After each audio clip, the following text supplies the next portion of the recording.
Good morning or evening, friends. It is I, Wise Guys, and I want to do what let's just call it a Dragon Ball LearnerZ quickie. It's going to be a quick look at, before we get into our full thing on combos, just into the combo challenge portion.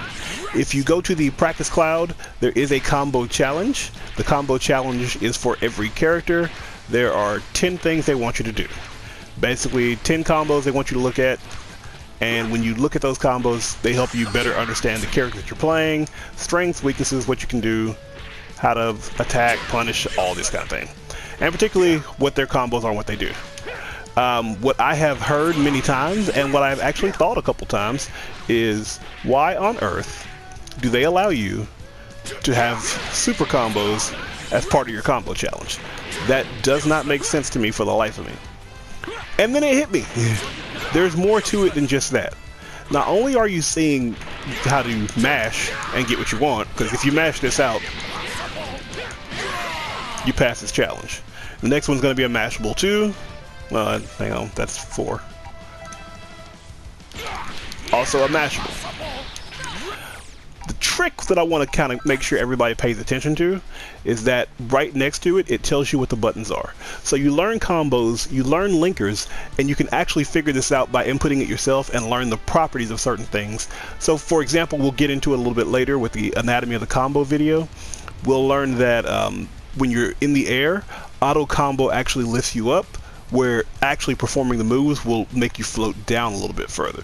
You'll learn that property by trying to input it yourself, trying to see what you can tinker around with and play with. So on this one, like I said, you can mash square and get all that done. Or you can get in and practice this, because when you start to practice, you start to see exactly what they're asking you to do in the combo. Once you can see what they're asking you to do in the combo, you can take bits and pieces from it and use it on other things. So this one, clearly you can mash triangle, right?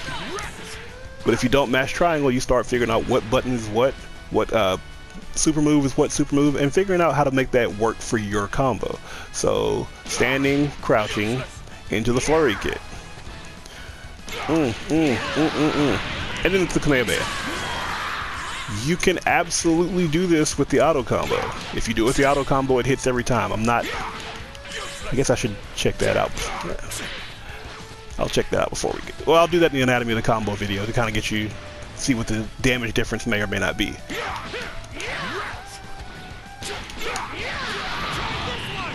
Ta-da!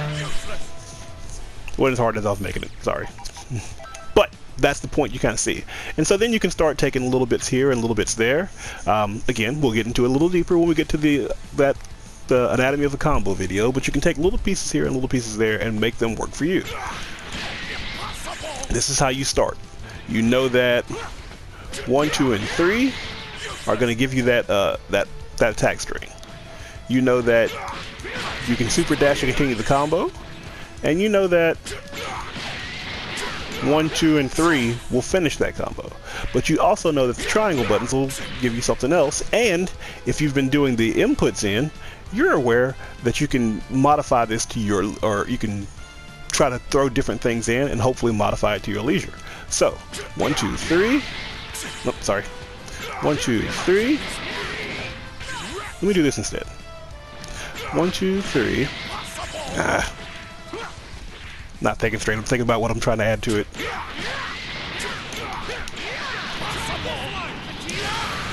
So right then and there, we take elements of the older combo and make it into something that we want. So now we've found a way to link that super combo, or link basically elements of both super combos into something that'll let you spend some meter and get a super art. It's not a lot, but I think it's important to realize that there's more that you can do with your combo challenge, even if it's just learning what the buttons do. Because once you understand what the buttons do,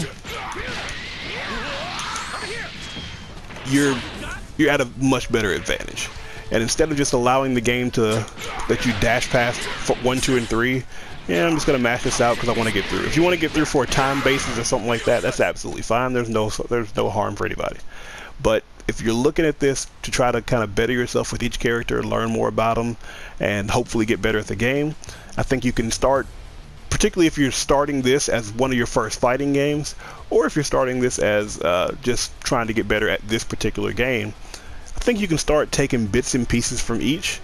And once you begin to take bits and pieces from each, you can start to figure out how to extend your combos, how to get more damage out of the little things, what combo strings there are. You know that's going to be an automatic knockup, so you're not going to be able to do much else on the ground. You're going to have to take it to the sky, so you might cut it short instead. And do something that's not quite as committal. It still goes to the air, but it's not quite as committal as the one that goes up. But you know that once you hit the start one, you're going to have to get up there. And I'm pretty sure you can't jump after that. Did I do that automatically? So you can't jump out of that after that, so you're going to have to be ready with your super dash.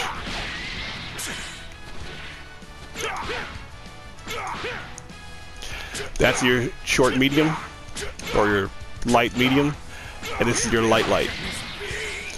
So instead of doing that, where you know you're going to have to do the super dash to try to catch up to him, you might want to play around with it, see what you can get more damage. That does some pretty good damage, but not great. All of a sudden, you get in there with fewer button presses, but it is a little more thought necessary. Like, you have to think about it before you do it. Either way, I think it's interesting to take a look at. If you're learning a character, I would say go to the tutorial first, but I would say try to do the early tutorials without doing them with the super combo way. Because once you understand what kind of links they're trying to give you, you can start taking bits and pieces out of each super combo and come up with your own combo that allows you to, that helps you understand the flexibility of the game and allows you to hopefully get a little bit more damage and do more things. That's just a quick thought from what I've been playing. Hopefully it helps you a little bit. Anyway, you know, I'll be back with another video coming up soon. I'm just going to go a little bit more in depth into the combos. If you like this video, please hit that subscribe button, or I'm sorry, hit that like button. If you want to subscribe. If you want to just leave a comment. That is awesome as well. Either way, I appreciate you guys checking in with me, and we will see you next vid. Peace out.